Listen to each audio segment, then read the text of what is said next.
On February 12, 2026, a date that marked a massive shift in U.S. environmental policy, President Trump called the repeal of a key EPA finding the biggest move of its kind. So let's break it down. What was this policy, and why is this reversal such a big deal? It all goes back to 2009, when the EPA said greenhouse gases threaten public health, giving it the power to regulate them. This repeal basically strips the EPA's power to regulate those gases coming from our cars. Now, for those who supported this, it was all about one thing: economic liberation. The administration argued the original rule had no basis in fact and was just strangling the economy.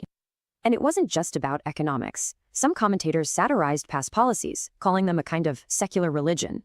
They described this moment as the end of what they called a sermon era of climate panic. Okay, let's get into the science behind the repeal. It's a totally different way of looking at carbon dioxide. Physicist Dr. William Happer argues CO2's warming effect is actually pretty minimal and already maxed out.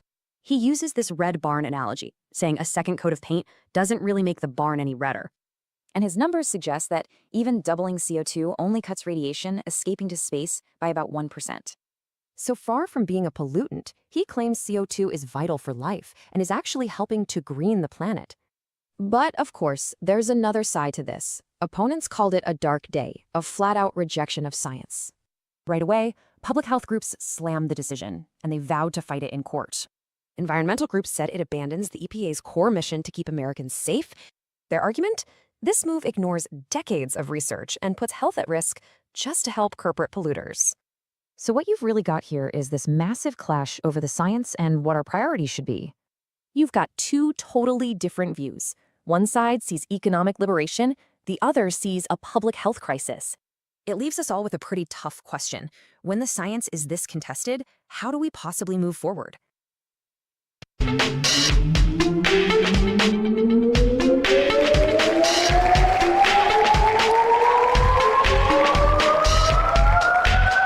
Oh, right. When the science is this contested, how do we possibly move forward?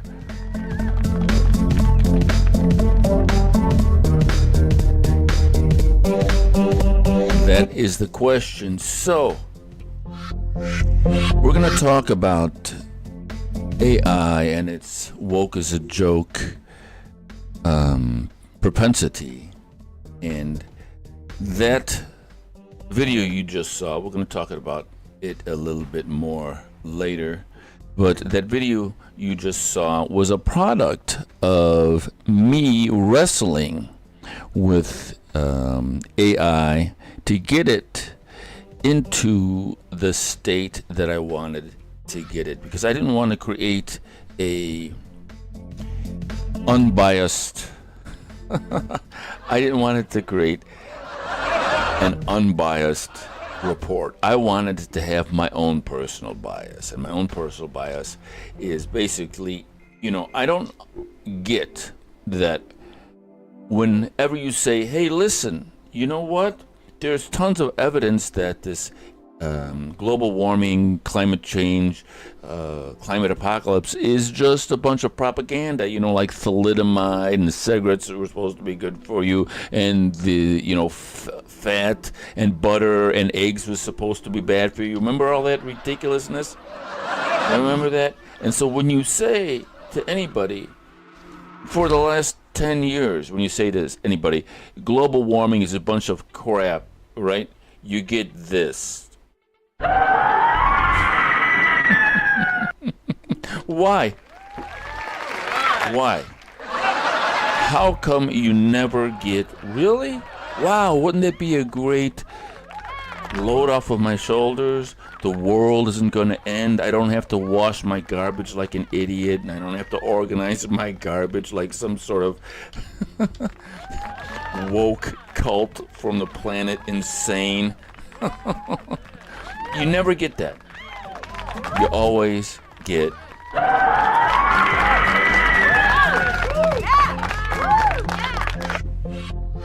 and so I believe that It's because even though you kill God, the structure of faith doesn't disappear. It mutates, and we're just in a sort of mutated sort of Christianity. And attacking global warming is not about an intellectual, argument with data. It's attacking the very fundamental way that some humans are choosing to make reality or make organize their place in this thing that we call life.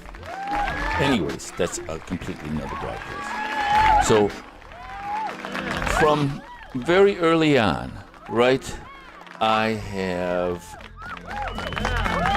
the global warming swindle. Right, this is like 2010, and you got to have this ridiculous woke as a joke little disclaimer. The United Climate Change versus the long-term shifts in temperatures, which is all, in my opinion, complete propaganda. It doesn't exist. It's complete storytelling. Just like if you don't believe in Christianity, the Bible is storytelling for you. Well, this is storytelling for me. All right, I don't. For the last 10 years, I've been researching it. This is just the tip of the iceberg of the data that's out there that says global warming, climate change, the climate apocalypse is complete BS. Okay, and so I wanted this Notebook LM, this Gemini Google woke is a joke free AI tool to conform to my bias. I didn't want a balanced sort of thing where it took its wokeness and interjected into the program. So let me show you what I did. All right. So what I did is I took William Happer. All right, this guy is outstanding. He just breaks it down into just very understandable data, and he says this is what all climate scientists know.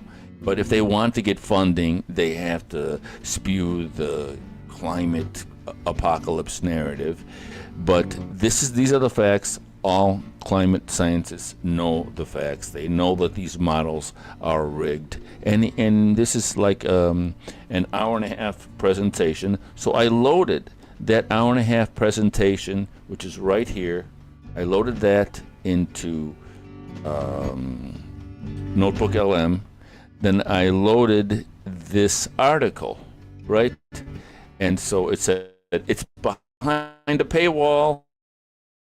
It's behind a paywall. This article today is generally less one-sided. What you normally get Trump was killed, right? This was more balanced, and I couldn't load it into Notebook LM because it was saying it's behind a paywall. So I got a remove the paywall tool, and I put it, this is just for your reference, if you ever want to get an article that's behind the paywall, you use one of these tools and you put it in there, and it accepted it. And then I took my post, all right, and so I posted, there was a story, hey, EPA repeals landmark scientific climate finding, and so my post was scathing, and I was like, this is the tone I want you to take. So here's my post. What a glorious day.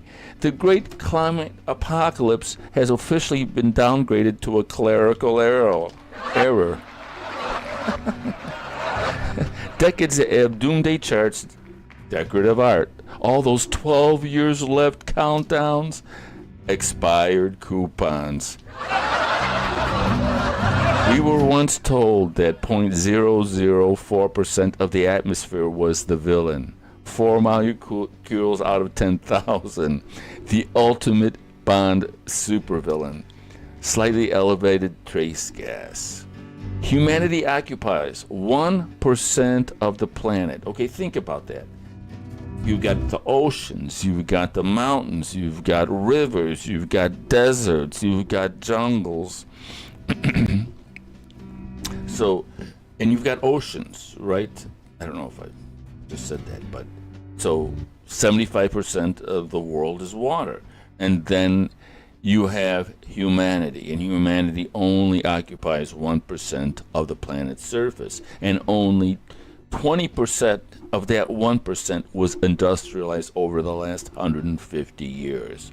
And so you're telling me that infinitesimal impact of an organism is going to change the workings of the earth? I don't think so. You know what makes more CO2 than all the trains, all the planes, all the cow farts in the world? It's bacteria. All right? So, let's get real.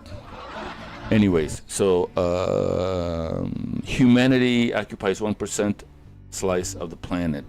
Industrialize a fraction of that for a geological blink of an eye. And somehow, we were supposed to believe we bent the thermostat of a 4.5 billion year old system that shrugs off asteroids' impacts as if it was a bad case of the fleas. Come on. But yes, clearly your pickup truck was a tipping point. The neo-religious sermons were something to behold, though. Repent, for thou hast idled thy engine. Syntax the cows. Confess thy carbon footprint. Purchase indulges in the form of paper straws. Right? So incredibly stupid. And the models, oh, the sacred models, adjusted, revised, recalibrated, reinterpreted. If the prediction failed, the faith deepened. That's commitment. Meanwhile, the planet kept spinning. Seasons continued. Hurricanes refused to read the script. That's right. All this ridiculousness about the hurricanes are actually less, and the death toll might be a little bit more in the past, just because more people are living in hurricane prone areas. So ridiculous. And so, but today, liberation. The incense smoke clears. The high priests of catastrophe clutch their melting ice cubes and whisper, but the consensus. Turns out you can't bully physics with PowerPoint, but you also can't declare complex planetary systems solved with slogans and hashtags. So yes, raise a glass to the end of the sermon era, to fewer apocalyptic countdown clocks, to fewer more lectures about your lawnmower. The climate panic industrial complex just lost its favorite campfire story. And somewhere a cow exhales in peace. So that was my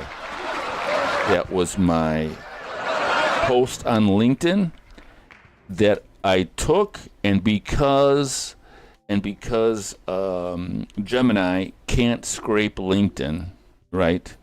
Notebook can't scrape LinkedIn. I took the text and I pasted the text right here. So this is the text of my LinkedIn post. Instead of putting the link in there, I'm using the text, and I can show you that right here. Right. So here is Dr. William Happer and his thesis. Here is the article from USA Today in an archive thing because it was behind a paywall, and here's my post giving it the tone. All right? And here is me almost cussing out AI. Okay? So I talked to it, and I'm like, okay, where am I? I was here. All right. I say, okay, don't give me, I'm going to ask you something. Don't give me of your stupid, your woke as a joke opinions about anything that has to do with what I'm saying.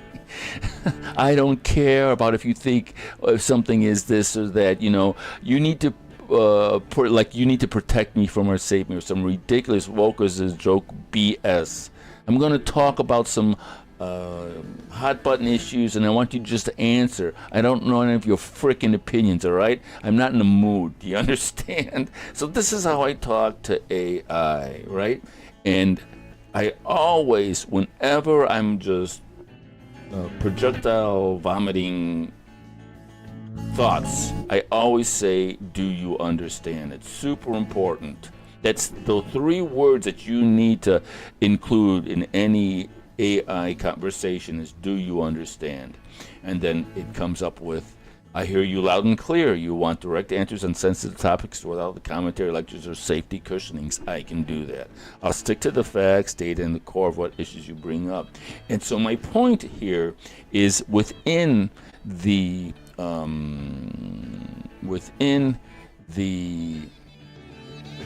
tool, like if you go to the tool right here, you go to Notebook LM, it's going to ask you, what should the AI host focus on? All right? So it says, what's your tone? Now, I could have just put my article in there. In fact, I'm thinking I probably should have done that, and I'll tell you why in a second. All right? So we're going to go here. And so, okay, this climate specialist. So I'm looking for this climate specialist because I forgot his name. And it found it for me. So I'm like, great. And then for whatever reason, I started another project. And so I'm asking it. I'm saying, I'm giving it, going to give Notebook these 3 resources. All right, these 3 links. All right, and so I want operating instructions that I can cut and paste into here. I want something to cut and paste into here that is going to direct the video to be a biased expression of my opinion. I don't want an unbiased thing. All right, and so, oops, where am I? Okay. All right. So then it says, copy and paste this. It says, okay, I understand what you want. Well, I understand, get you. So it's, using the provided sources, create an overview that celebrates the dismantling of what is described as the green scam and the multi-decade propaganda machine. Tone and focus, triumphant and unapologetic. Treat the current deregulation and the removal of an enhancement of the endangerment finding as a historic victory for economic common sense and American energy dominance. Number 2, narrative correction. Focus on exposing the trillion-dollar storytelling machine and the forced mandates that have been shoved down our throats for decades. Financial impact. Emphasize the massive amount of money being returned to the American people through the death of these fantasies and lies. Voice, be direct, high wattage, and bold. Do not take a neutral academic tone. Instead, speak from a perspective of an expert who's finally seeing the truth win over propaganda. So I cut and paste that, and I stuck it here. But still, woke as a joke, Gemini, unpaid for Gemini. This is why it's so important to understand what you're dealing with. You're dealing with unpaid, free tools that you're not training specifically on your data. All right? They're defaulted to be brain dead and woke and ridiculous. All right? So we're going to play the video again. Now you're going to see this video that you saw in the beginning with this perspective. And even though it does a really great job of making my argument, it has to sort of put the other argument in and leave the question open-ended, right? Like, what are we going to do with these 2 different divergent beliefs? It's not 2 different divergent beliefs. What we have is truth, and then what we have is propaganda. And I wanted it to make that argument, and it didn't. So I'm going to have to figure out what I need to do, because I don't want an unbiased opinion. I want my opinion to be articulated the way I see it.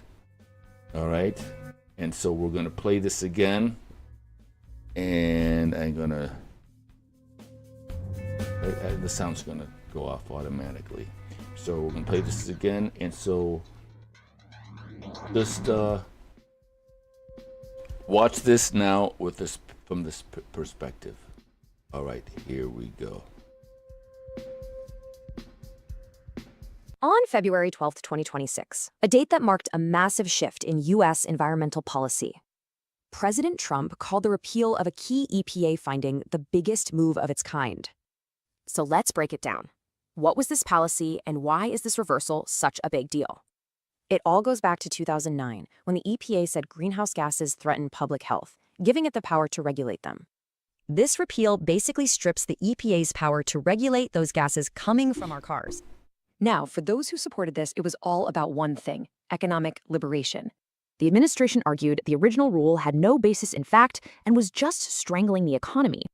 And it wasn't just about economics. Some commentators satirized past policies, calling them a kind of secular religion. They described this moment as the end of what they called a sermon era of climate panic. Okay, let's get into the science behind the repeal.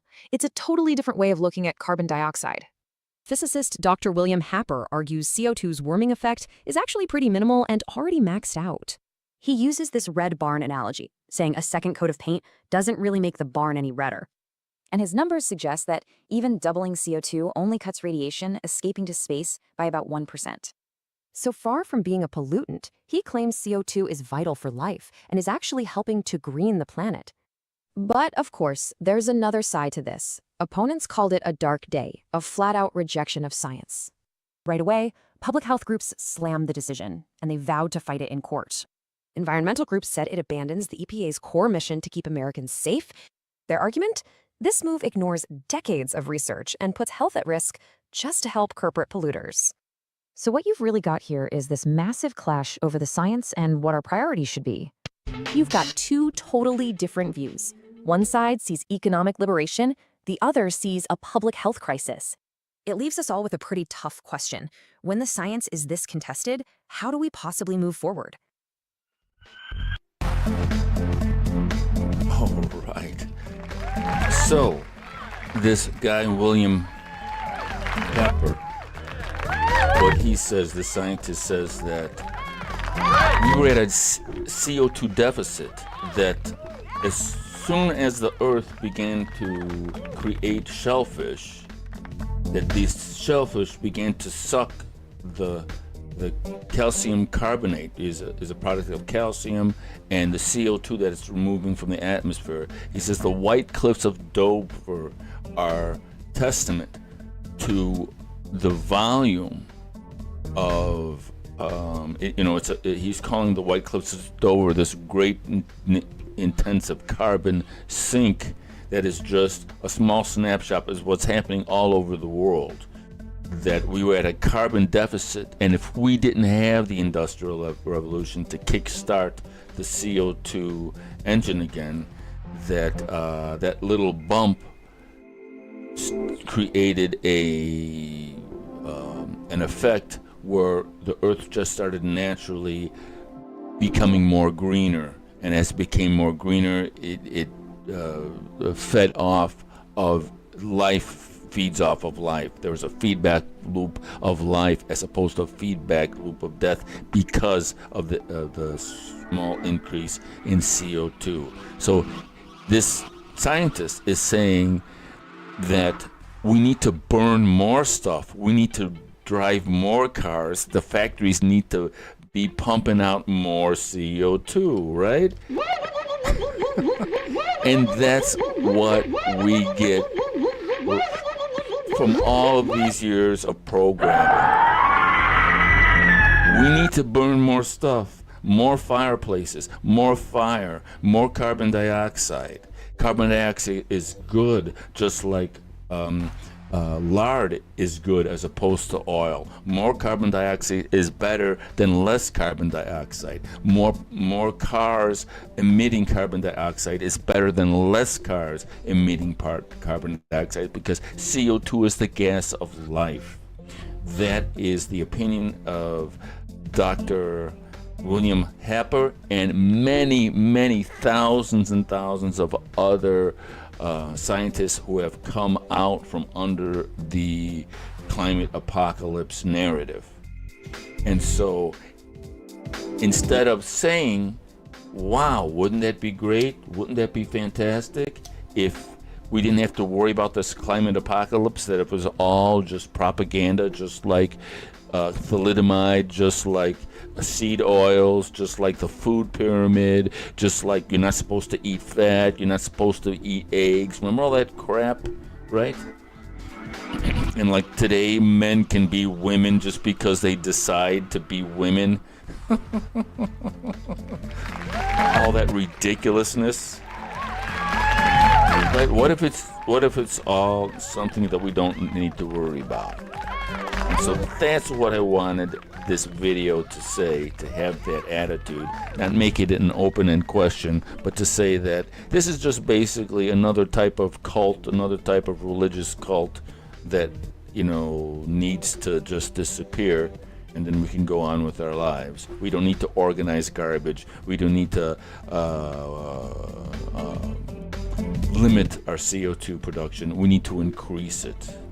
That's what I wanted the notebook video to say, but it didn't. And that is a testament and something that you need to be aware of when creating any type of document about anything. It has already a wokeness to it. So if you're dealing with any type of thing that has to do with gender or climate or just name a hot button issue, your free AI tool will default to wokeness. It's baked into the cake. And even though I tried as hard as I could, it came out with something that was pretty cool. I mean, I don't mind the fact that it's presenting both sides, but that's not what I ordered, okay? I ordered a hamburger and I got a grilled cheese sandwich, all right? I love grilled cheese sandwiches and I love hamburgers. But that's not what I ordered. All right, this was a fun one. I'm building I'm building a playlist, Unofficial King of LinkedIn Live, so you're gonna see that in the titles for a while. All right, thanks for watching. See you next time.